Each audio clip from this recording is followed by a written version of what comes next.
The crystalline towers of the Imperial Palace rose high above the clouds of Valthor Prime, catching the light of 3 suns and scattering it across the sky in brilliant rainbow patterns.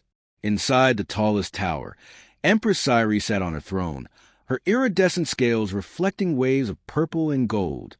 Her multiple head crests were flat against her skull, a sign of deep frustration. The most powerful ruler in 300 star systems was facing a problem that no amount of military might or political power could solve. Her 3 baby dragons were completely out of control. The nursery doors burst open, and a blob-like creature rolled across the marble floor, leaving a trail of smoking slime behind. The Glorbian nanny had lasted exactly 3 hours and 17 minutes. Parts of her gelatinous body were still smoldering from dragon fire. She made gurgling sounds of distress as palace medics rushed to cool her down with ice sprayers. "I tried, Your Majesty," the Glorbian wheezed through her translator device. "I really tried, but they are impossible. Absolutely impossible." Empress Cyree closed her golden eyes and counted to 10 in the ancient tongue of her ancestors. This was the 15th babysitter to quit in 2 months. The 16th, if she counted the mechanical caretaker that was now scattered in tiny pieces across the eastern gardens. Chancellor Vorith, her most trusted advisor, approached the throne carefully. His 6 arms were folded in a gesture of respect, but his antenna drooped with worry. He had served the Empress for 40 years and had never seen her this stressed. "Your Majesty," he began quietly, "perhaps we need to consider alternative options." "Alternative options?" The Empress opened her eyes, her vertical pupils narrowing. "Vorith, we have tried every species in the Empire. The Glorians burned. The Mind Weavers went insane from the mental chaos. The crystalline monks shattered into dust from the stress. The robotic units were destroyed. What alternatives are left? Should I hire a rock to watch my children?" From somewhere deep within the palace, a loud crash echoed to the halls, followed by 3 distinct roars. One sounded like thunder, another like crackling electricity. The third was a whisper that somehow felt louder than both. The baby dragons were awake from their nap. Vorith's antenna twitched nervously. "There is one species we have not yet tried, Your Majesty." "Who?" demanded the Empress. "Humans." The throne room fell silent. Even the guards standing at attention seemed to hold their breath. Humans were the newest members of the Galactic Council, having joined only 5 years ago. They were strange creatures from a backwater planet called Earth. They had no natural armor, no claws, no telepathy, and no advanced biological weapons. They were, by all galactic standards, remarkably ordinary. Humans? The Empress's voice dripped with skepticism. Those soft little mammals? They barely survived first contact with the Kelvorians. What makes you think they could handle Imperial dragons? Vorith pulled up a holographic display with his upper right hand. "I have been studying human behavior, Your Majesty. They are fascinating. Despite their physical weaknesses, they have something unusual. They call it stubbornness. When faced with impossible situations, they do not surrender. They adapt. They survive. They even thrive." "Thrive?" The Empress leaned forward. "Give me an example." "The human colony on Frost 9, Vorith explained, manipulating a hologram to show images of a frozen wasteland. "The planet was deemed uninhabitable by our best scientists. Temperatures reach negative 200 degrees. The atmosphere is toxic, but humans built a thriving city there in just 10 years. They wear protective suits and grow their food in underground farms. When I asked their leader how they survived, he said something very human. He said they were too stubborn to die." Another crash from the nursery wing. This time, the sound of breaking glass accompanied it. The Empress rubbed her temples with her clawed hands. "And you think the stubbornness will help them handle flame, spark, and shadow?" "I think," Vorith said carefully, "that we have nothing to lose by trying." The Empress considered this for a long moment. Her 3 baby dragons were precious beyond measure. In Valthrine culture, imperial dragons were sacred. They bonded with the royal family and served as protectors, advisors, and friends for centuries. But they were also temperamental, powerful, and during their baby years, absolutely destructive. If she could not find someone to care for them properly, they might hurt themselves or others. Very well, she finally said. Contact the human embassy. Find me their best caretaker. 3 days later, Captain Jaiwu stood in the palace receiving hall, trying not to show how nervous she felt. She was a young woman by human standards, only 28 years old, with short black hair and sharp eyes that missed nothing. She wore her diplomatic uniform, a simple gray suit with the Earth insignia on her shoulder. Strapped to her chest in a baby carrier was her 6-month-old daughter, Hannah. Hannah had chubby cheeks, bright, curious eyes, and a smile that could melt the coldest heart. Right now, she was chewing on her own fist and looking around at the massive alien palace with wonder. Chancellor Vorth approached them, his 6 arms gesturing in what Jaiwu had learned was a friendly greeting. Captain Jaiwu, thank you for coming. The Empress will see you shortly. I must ask, why did you bring your offspring? Jaiwu adjusted Hannah's carrier. I'm a single mother, Chancellor. I don't have anyone to watch her. Where I go, she goes. If that's a problem, I can leave now. No, Vorth said quickly. His antenna perked up with interest. It is not a problem. In fact, it might be beneficial. The Empress's dragons are also very young. Before Jaiwu could ask what that meant, massive doors opened, and she was led into the throne room. The Empress was even more impressive in person. Her scales shimmered like oil on water, and her presence filled the enormous space. Jaiwu had faced combat situations before, had stared down enemies and survived dangerous missions. But something about the Empress made her want to bow immediately. She did not bow. Humans did not bow. Instead, she stood straight and met the Empress's golden gaze. Your Majesty, Jaiwu said formally, I'm Captain Jaiwu of the Earth Diplomatic Corps. I understand you need a babysitter. The Empress studied her for a long moment. Then her gaze shifted to little Hannah, who chose that exact moment to giggle at nothing in particular. You understand, the Empress said slowly, that this is not a normal babysitting job. My children are not like your human infants. They are imperial dragons. They breathe fire. They generate electricity. They can vanish into shadows. They have injured or frightened away every caretaker in the Empire. Jaiwu looked down at Hannah, who was now trying to grab her own toes. Then she looked back at the Empress. Your Majesty, I raised this little girl while serving on a military starship during the Kelvorian border conflicts. I've changed diapers during combat alerts and fed her while navigating through asteroid fields. I've dealt with explosive decompression, hostile boarding parties, and a reactor meltdown. I think I can handle 3 babies, even if they do breathe fire. For the first time in months, Empress Sairi smiled. Very well, Captain Jaiwu. The job pays 1,000 credits per day. You will have full access to the nursery wing and all palace resources. But I warn you now, if you cannot control them, you must leave immediately, for your own safety and theirs. Understood, Jaiwu said. Then follow Chancellor Vorth. He will take you to meet Flame, Spark, and Shadow. As they walked through the long corridors toward the nursery wing, Jaiwu noticed something odd. Every servant and guard they passed looked at her with a mixture of pity and respect. Some whispered prayers in their native languages. One elderly cleaning drone actually saluted her as if she were heading into battle. Maybe this would be harder than she thought. The nursery doors were made of reinforced titanium, scorched black from repeated fire exposure. Deep claw marks covered the surface like ancient writing. Chancellor Vorth pressed his upper left hand against a scanner, and the doors hissed open with a sound like escaping steam. I will wait here, Vorth said, stepping back quickly. The dragons do not respond well to multiple adults. Good luck, Captain. Jaiwu felt her heart rate increase as she stepped inside. The nursery was enormous, at least the size of a small spaceship hangar. The walls were lined with fireproof ceramic panels, most of them cracked or melted. Floating toys drifted through the air, their anti-gravity generators keeping them just out of reach. Scorch marks decorated the ceiling in patterns that looked almost artistic.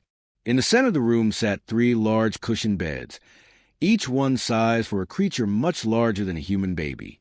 The room was completely silent. Jaiwu adjusted Hannah's carrier and took another step inside. The doors sealed behind her with a heavy clang that made her jump. Hannah, unbothered by the sound, reached out to her floating toy shaped like a star. "Hello," Jaiwu called out, her voice echoing in the vast space. "I'm Jaiwu. I'm here to take care of you." For several seconds, nothing happened. Then Jaiwu felt it. A presence. Actually, 3 presences. They were watching her from somewhere in the room. A low growl rumbled from the shadows near the left wall. It was a sound that made every survival instinct in Jaiwu's body scream at her to run.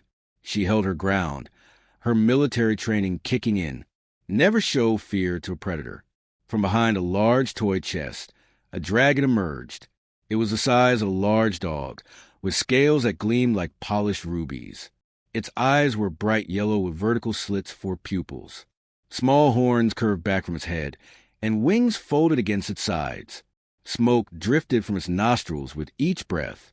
This had to be Flame, the oldest. Flame tilted its head, studying Jaiwu with obvious intelligence. Then its mouth opened, revealing rows of sharp white teeth and a throat that glowed with inner fire. Jaiwu's hand instinctively moved to her hip, where she usually kept her service weapon. But she was unarmed. Palace rules. She forced herself to relax and speak calmly. "Hey there, Flame. Nice to meet you." Flame's answer was a jet of fire that shot directly at her face. Jaiwu threw herself to the side, rolling across the floor with practiced ease. The fire missed her by inches, hot enough that she felt her hair singe. Hannah bounced in the carrier, but did not cry. The baby had experienced worse during their time on the military ship. Before Jaiwu could recover, a crackling sound filled the air. From behind a pillar on the right side, another dragon appeared. This one had scales like electric blue sapphires, and small arcs of electricity jumped between its horns. Spark. The dragon chirped once, then released a bolt of lightning that struck the floor where Jaiwu had been lying a second before. Jaiwu scrambled to her feet, her heart pounding. 2 dragons down, 1 to go. But where was Shadow? The answer came from directly above her. Jaiwu looked up just in time to see the 3rd dragon dropping from the ceiling, its midnight black scales making it nearly invisible against the dark panels. Shadow's wings spread wide as it dove toward her with claws extended. Jaiwu dove forward into a roll, and Shadow landed exactly where she had been standing. The black dragon hissed, frustrated that its ambush had failed. All 3 dragons now surrounded her in a triangle formation, cutting off any escape route. "Okay," Jaiwu muttered, breathing hard. "This is definitely harder than I thought." Flame took a step closer, preparing another fire blast. Spark scales began to glow with building electrical charge. Shadow melted back into the darkness, preparing for another surprise attack. They were coordinating, working together like a trained combat unit. These were not just wild animals. They were intelligent, tactical, and extremely dangerous. Jaiwu stood up slowly, keeping her hands visible and non-threatening. She had exactly 2 seconds before they attacked again. Her mind raced through options. Fighting was impossible. Running was pointless. Begging would not work on creatures this young. Then Hannah giggled. It was a small sound, barely audible over the crackling of sparks of electricity. But it was pure and innocent and completely unexpected. The giggle of a happy baby who found something amusing in this dangerous situation. All 3 dragons froze. Flame's mouth closed, the fire dying in its throat. Spark's electrical charge faded until its scales returned to normal blue. Shadow materialized from the darkness, its head tilted in confusion. All 6 yellow eyes focused on the tiny human infant strapped to Jaiwu's chest. Hannah giggled again, her chubby hands reaching out toward the dragons. She had no fear, no understanding of danger. To her, these were just interesting new creatures to meet. She kicked her little legs excitedly and made a cooing sound.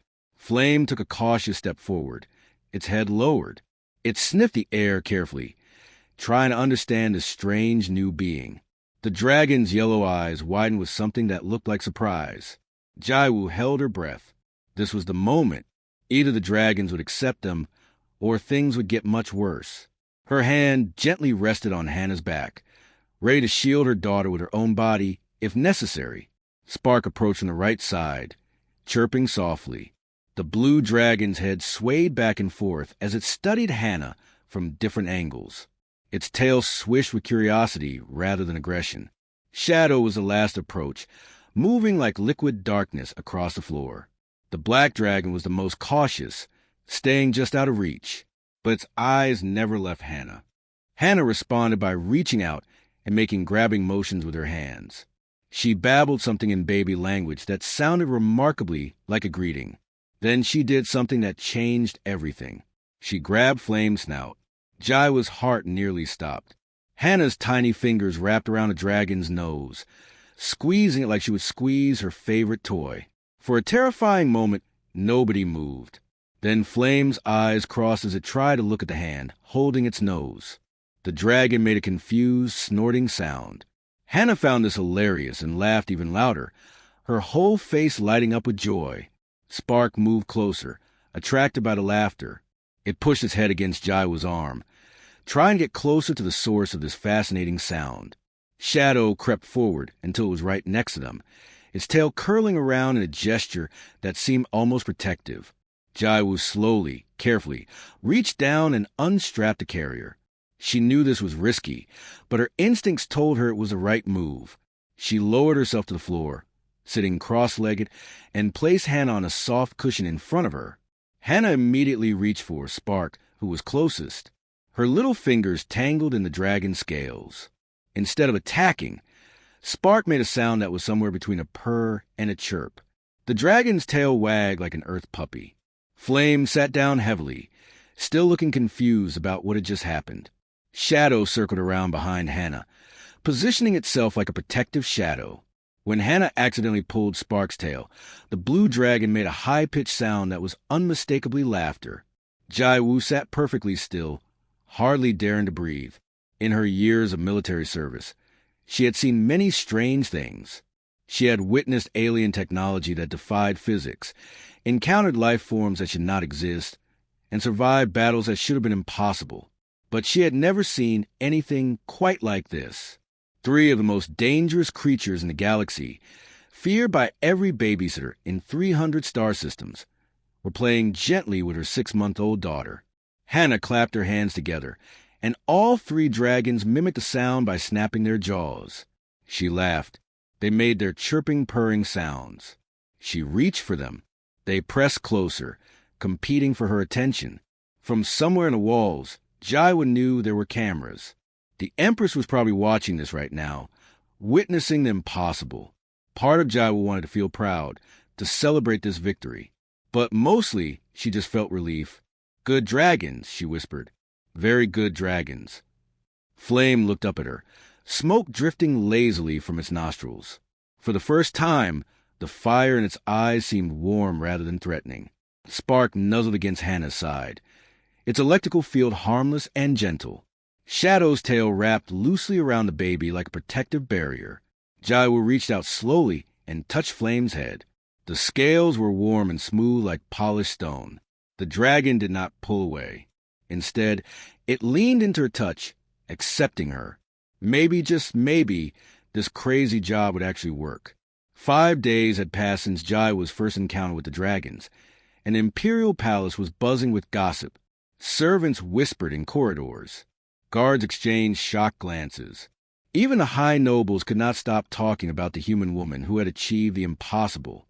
Every morning, Jaiwa arrived at the nursery with Hannah strapped to her chest. Every morning, 3 baby dragons rushed to greet them like excited puppies. The change was remarkable. Flame no longer breathed fire at strangers. Spark's electrical charges stayed under control. Shadows stopped vanishing to plan ambushes. Instead, all 3 dragons focused their attention on one thing, making Hannah happy. On the 6th day, Jaiwa introduced a new game. She sat on the nursery floor with Hannah on her lap, facing the 3 dragons. Flame sat directly in front of them, his ruby scales gleaming in the artificial sunlight that streamed through the high windows. Spark bounced excitedly to the left. Shadow remained still to the right, watching with intelligent eyes. "Okay, babies," Jaiwa said, smiling. "Time to play peek-boo." Hannah clapped her hands, understanding the game even if the dragons did not. Jaiwu covered her daughter's face with her hands for a moment, then pulled them away quickly. Peek-boo! Hannah squealed with delight. The dragons tilted their heads, confused but intrigued. Jaiwu repeated the game several times until Shadow suddenly understood. The black dragon dissolved into darkness, completely disappearing from view. For 3 seconds, nothing happened. Then Shadow reappeared right in front of Hannah's face. The baby screamed with joy and reached for the dragon.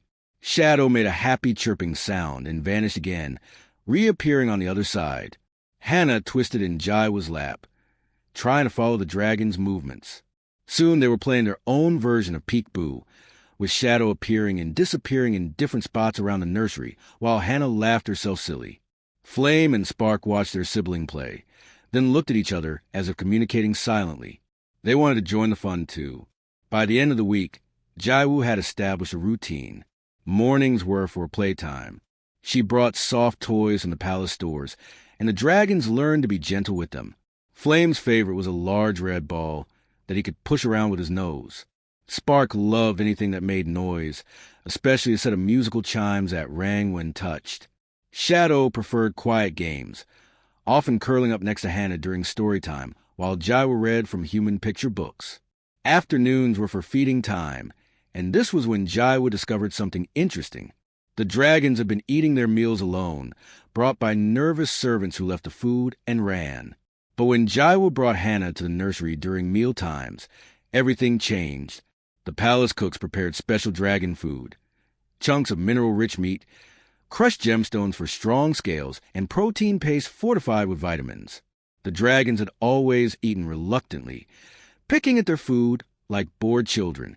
But when Hannah started babbling during their meals, singing her wordless baby songs, the dragons ate enthusiastically. Jaiwu tested this theory several times. Without Hannah's singing, the dragons barely touched their food. With her musical babbling, they cleaned their plates completely. She reported this to Chancellor Vorth, who found it fascinating. Baby dragons respond to vibrations, he explained, his antenna twitching with excitement. In ancient times, dragon mothers would hum to their young during feeding. The vibrations aid digestion. Your daughter's vocalizations must be creating similar effects. Nap time became a sacred ritual. All 3 dragons would curl around Hannah's cushion like protective walls. Flame positioned himself at her feet, his body warm like a heating pad. Spark lay to her left, occasionally creating small harmless sparks that drifted through the air like fireflies. Shadow wrapped around her right side and back, his dark scales absorbing excess light to keep the area dim and comfortable. Jaiwu often sat nearby during these naps, working on her diplomatic reports while keeping watch. She marveled at how peaceful the nursery had become. The same room that had terrified dozens of babysitters was now filled with the gentle sounds of sleeping babies, both human and dragon. But not everyone was happy about this success. Lady Mirren of the Serpentine Court watched the surveillance footage with growing anger. She was a tall alien with green-scaled skin, a long neck, and eyes that glowed with barely contained rage. For generations, her family had provided caretakers for the imperial family. The position of dragon keeper was supposed to be hers. Instead, it had been given to a human, a species she considered inferior. "This is unacceptable," she hissed to her assistant, a smaller reptilian alien named Kelsh. "That human woman makes us look weak. She makes our entire species look incompetent." Kelsh nodded nervously. "What do you suggest, my lady?" "I suggest we prove that her success is nothing but luck," Lady Mirren said, her eyes narrowing. "The Imperial Festival is in 3 days. I will convince the Empress to test the human publicly. When she fails in front of the entire court, her position will be mine." Lady Mirren had connections throughout the palace. She visited Empress Sairi the next morning, bringing gifts and speaking with honeyed words. "Your Majesty," she said, bowing low, "the entire empire is talking about the human dragon keeper. It is wonderful news, truly. But some nobles question whether her success is real or merely temporary. Perhaps a public demonstration during the festival would silence all doubts." The Empress considered this carefully. She had been watching the surveillance footage herself and was genuinely impressed with Jaiwu's work. But Lady Mirren had a point. The Empire needed to see that the dragons were truly under control. Very well, the Empress decided, during the festival, Captain Jaiwu will present the dragons to court.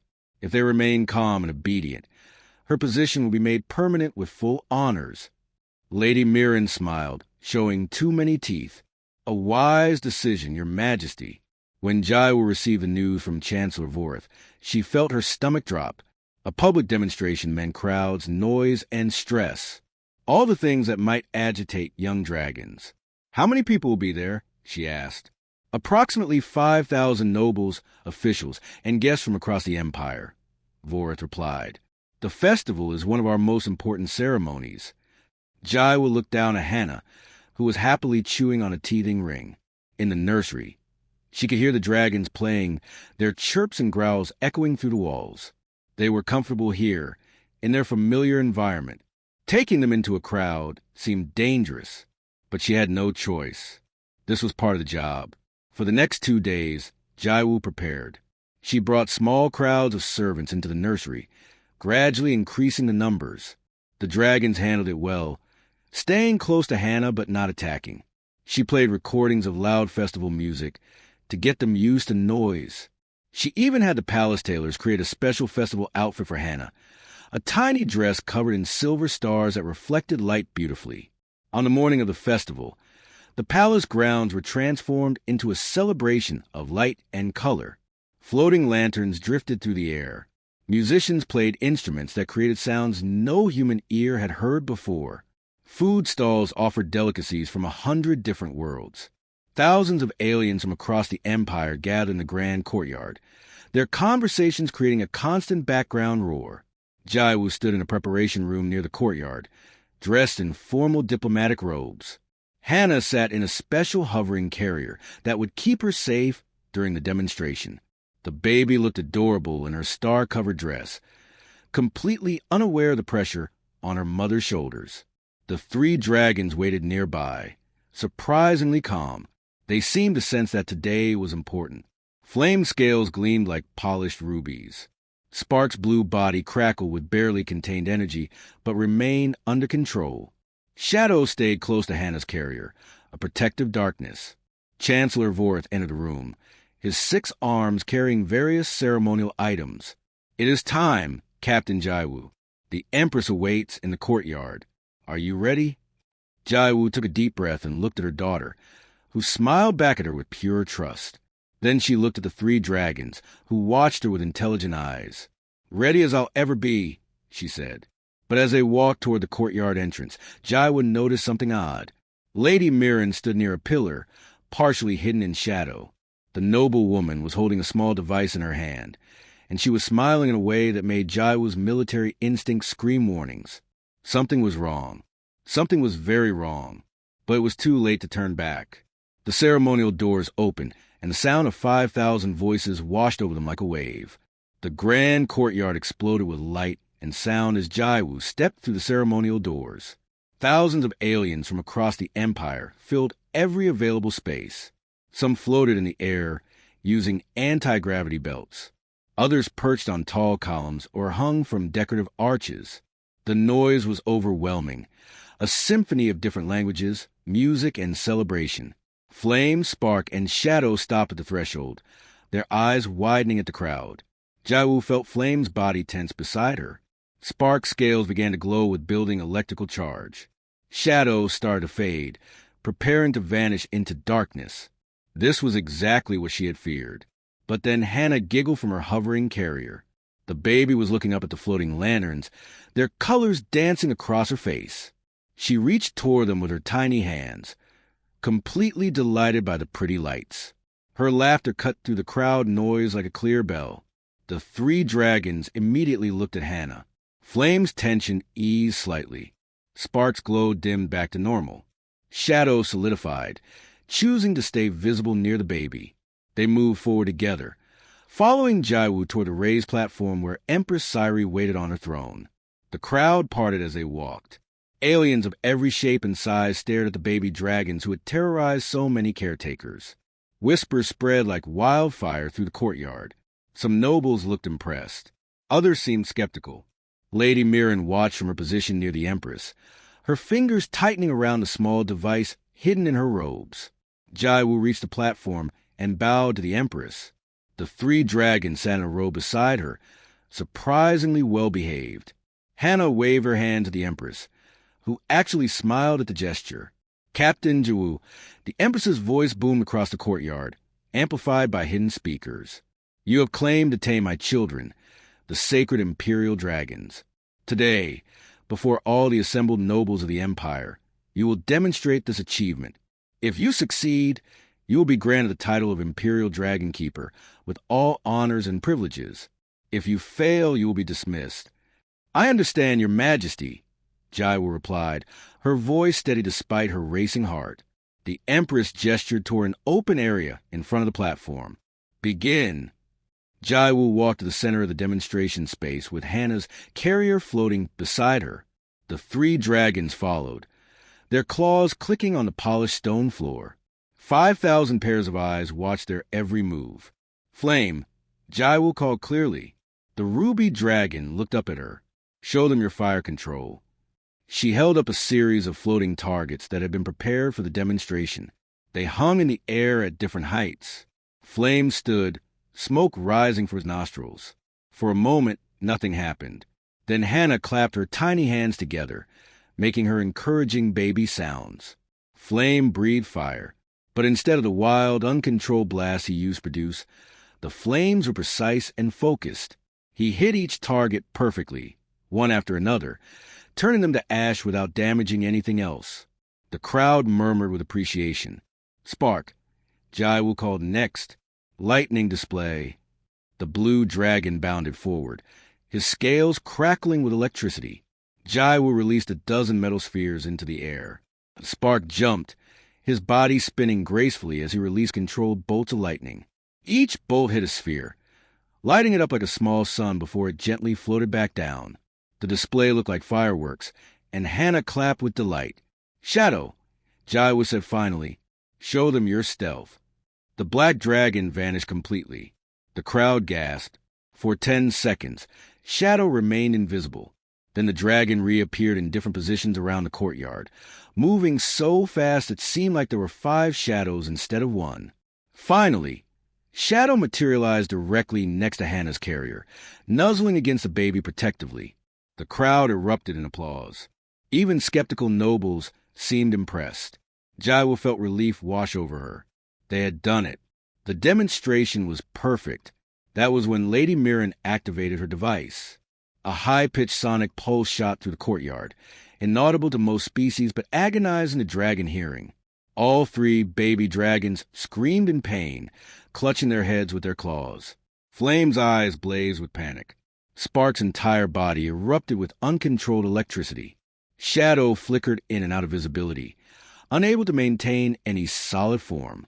The crowd scattered in terror as Flame breathed fire wildly in all directions. Several decorative banners caught flame. Spark's lightning bolt struck random targets, shorting out electronic systems throughout the courtyard. Shadow appeared and disappeared randomly, causing nobles to dive for cover. Jaiwu immediately understood what had happened. She spun toward Lady Mirren and saw the device in the noble's hand, but she had no time to confront her. The dragons were in distress, and someone was going to get hurt. Flame, no! Jaiwu shouted, running toward the ruby dragon. But Flame was beyond hearing, lost in pain and panic. He reared back, preparing to release a massive fire blast directly into the crowd. Then Hannah laughed. It should have been impossible for a baby's laughter to be heard over the chaos. But somehow, the sound cut through everything. It was pure joy, completely untouched by fear. Hannah was watching the colored lights from Spark's electricity, the flames from Flame's breath, and Shadow's flickering form. To her innocent mind, this was not danger. This was just a very exciting show. She laughed and laughed, her whole face bright with happiness. Flame froze mid-breath, the fire dying in his throat. His head whipped toward Hannah, confusion replacing panic in his eyes. How could she be laughing? Didn't she know they were hurting? Spark's wild electricity suddenly focused, drawn toward Hannah's carrier like a magnet. But instead of hurting her, the lightning swirled around the protective field of the hovering carrier, creating a beautiful light show that made Hannah laugh even harder. Shadow solidified completely and rushed to Hannah's side, taking up a protective position. The black dragon's tail wrapped around the carrier like a shield, but his eyes remained on the baby's smiling face. The sonic device in Lady Mirren's hand suddenly sparked and died. Chancellor Vor stood behind her, having used his technical knowledge to short-circuit it. Guards immediately seized the noble woman, though she struggled and protested her innocence. Jaiwu reached the dragons and dropped to her knees beside them. Flame pressed his head against her chest, trembling. Spark leaned against her side, his scales hot from exertion. Shadow kept his position around Hannah, but relaxed slightly now that the pain had stopped. "I'm so sorry," Jaiwu whispered, stroking Flame's scales. "So sorry. You're safe now. You're all safe." Hannah reached out from her carrier and managed to grab Shadow's tail. She tugged on it gently, still giggling at all the excitement. Shadow turned and touched his nose to her hand, a gesture of complete trust.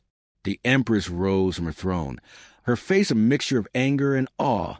She descended the platform steps and walked to where Jaiwu knelt with the dragons. The entire courtyard fell silent, waiting for her judgment. "Captain Jiwu," the Empress said quietly, "my children were attacked. They were in pain. They panicked and lost control, as any young creature would. Yet your daughter's laughter brought them back. In all my years, I have never seen such a bond." She turned to address the crowd, her voice amplified once more. "Let it be known throughout the Empire that Captain Jaiwu of Earth is hereby named Imperial Dragon Keeper, with all rights and honors of the position. She and her daughter Hannah are under royal protection. Any who threaten them threaten the Imperial family itself." The crowd erupted in cheers. Even those who had doubted before could not deny what they had witnessed. Jaiwu remained kneeling, overwhelmed by emotion. Hannah continued to play with Shadow's tail, completely unaware that she had just become one of the most important humans in the galaxy. Lady Mirren was dragged away by guards, still protesting. But everyone had seen the device in her hand. Everyone knew what she had tried to do. Her family's honor was destroyed, her title stripped away. That night, after the festival crowds had dispersed, Jaiwu sat in her new quarters in the palace. They were beautiful rooms, far larger and more luxurious than her old apartment. Hannah slept peacefully in a crib designed by the Empire's best engineers. Safe and comfortable, the three dragons had refused to return to their nursery.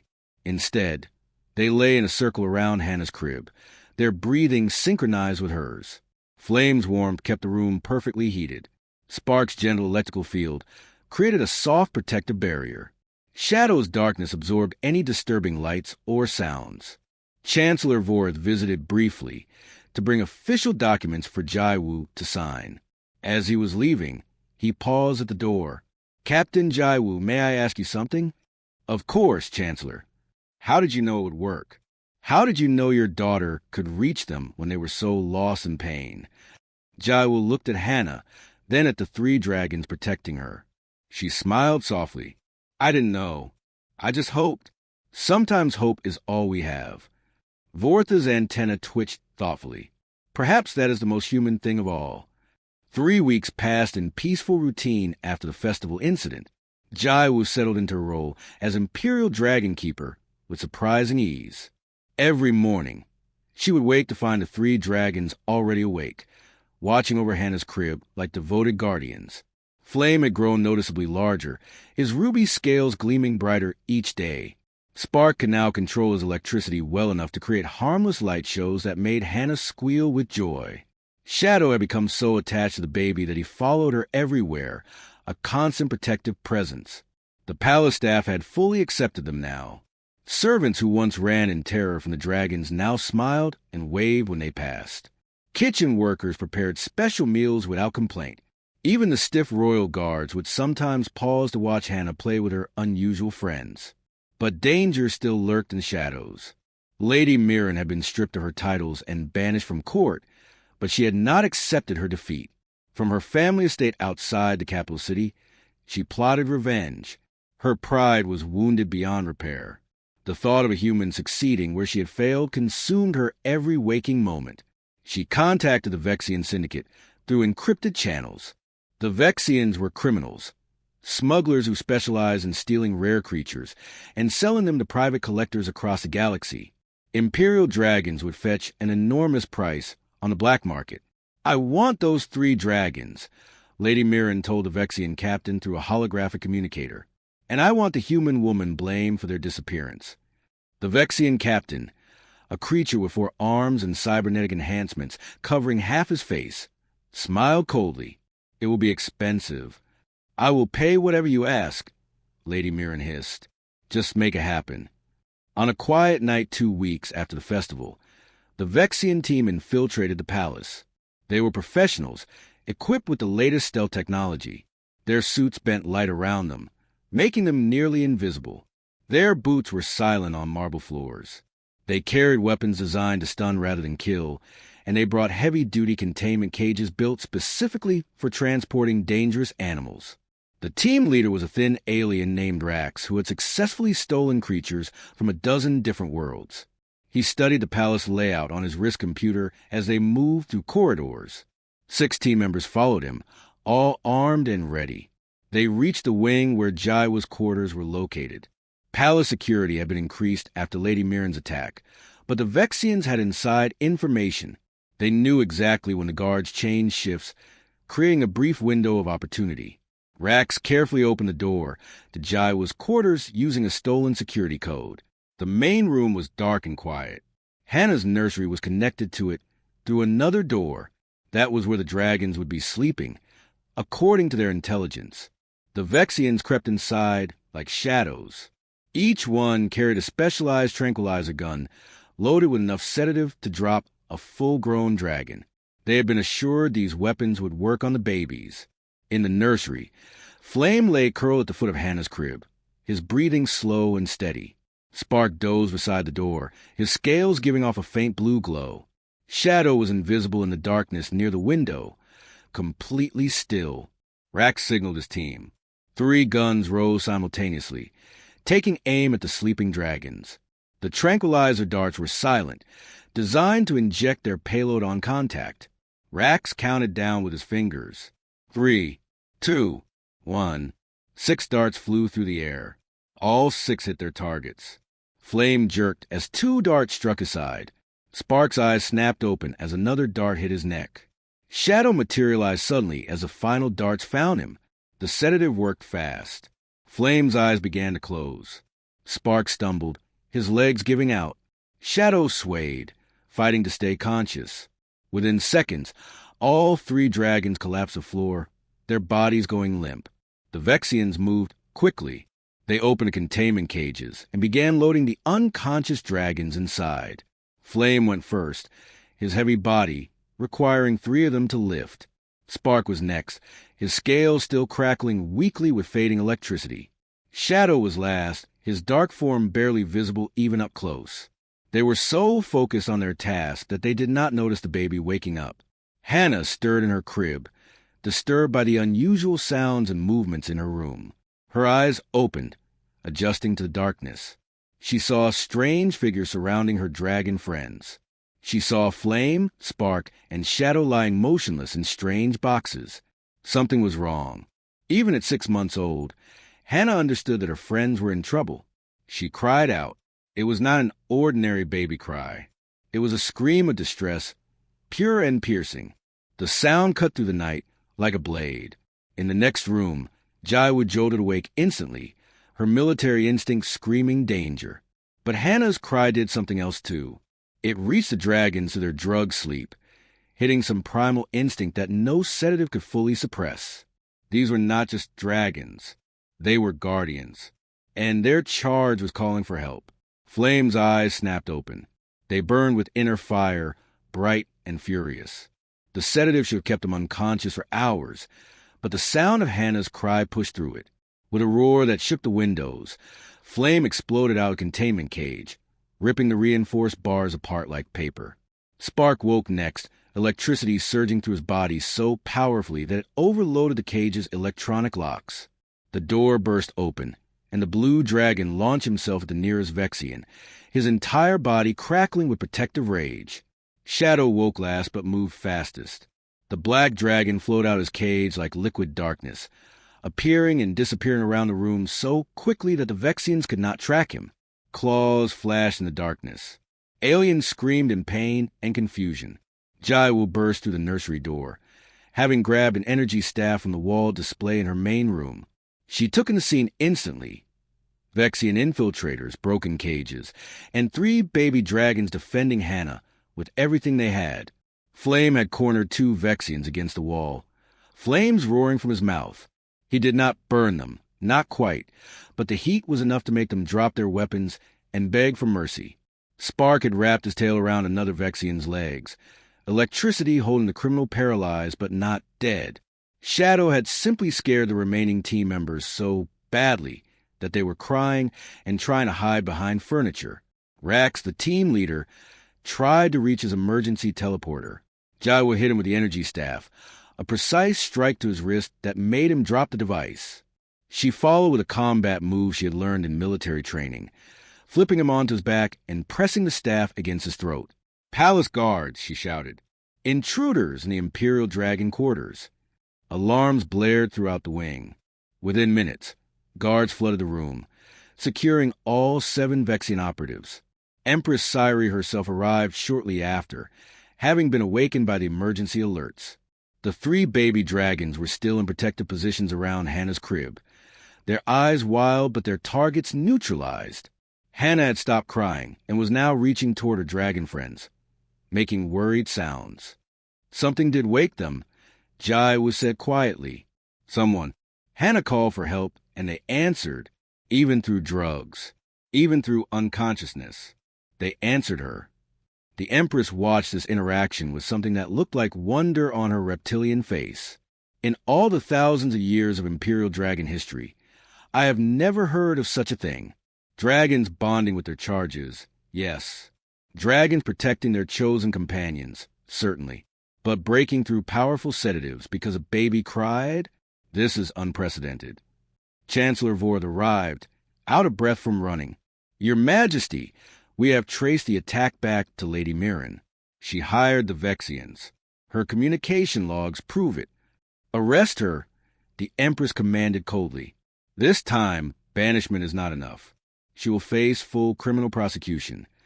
As guards hurried to carry out the order, the Empress approached Jaiwu. The human woman stood holding Hannah, surrounded by 3 dragons who refused to leave their protective positions. "Captain Ju," the Empress said formally, "you and your daughter have proven something I did not think possible. You have shown that bonds of love and trust can transcend species, age, and even biological limitations. My children do not just tolerate you. They love you. They would die to protect your daughter." Jaiwu felt tears in her eyes, but refused to let them fall. "They're good dragons, Your Majesty. The best." "Yes," the Empress agreed. "They are, and you are a good keeper. More than that, you are family to them. Therefore, I am making an addition to your title. You are no longer just Imperial Dragon Keeper. You are now Ambassador of Human-Valkyrian Relations, with full diplomatic status. Your daughter Hannah is recognized as a friend of the Imperial Dragons, with all the honors and protections that title carries." She paused, then added something more personal. "Thank you for loving them when no one else could." The next morning, news of the failed kidnapping spread across the Empire. The story of 3 baby dragons fighting through sedatives to protect a human infant became legendary. Poets wrote songs about it. Artists created paintings. Children across 300 star systems played games pretending to be Flame, Spark, Shadow, and baby Hannah. In her quarters, Jaiwu watched Hannah play with the dragons in the morning sunlight. Flame was being extra gentle, letting Hannah pull on his ears without complaint. Spark created tiny, harmless lightning butterflies that floated around making the baby laugh. Shadow dozed nearby, one eye always half open and watching. These 3 dragons had been called impossible. They had been labeled as dangerous, uncontrollable, and beyond help. But they were not any of those things. They were just babies who needed someone to understand them, someone to love them without fear, someone whose own baby could make them laugh. Jaiwu smiled. Sometimes the most powerful force in the universe was not weapons or technology.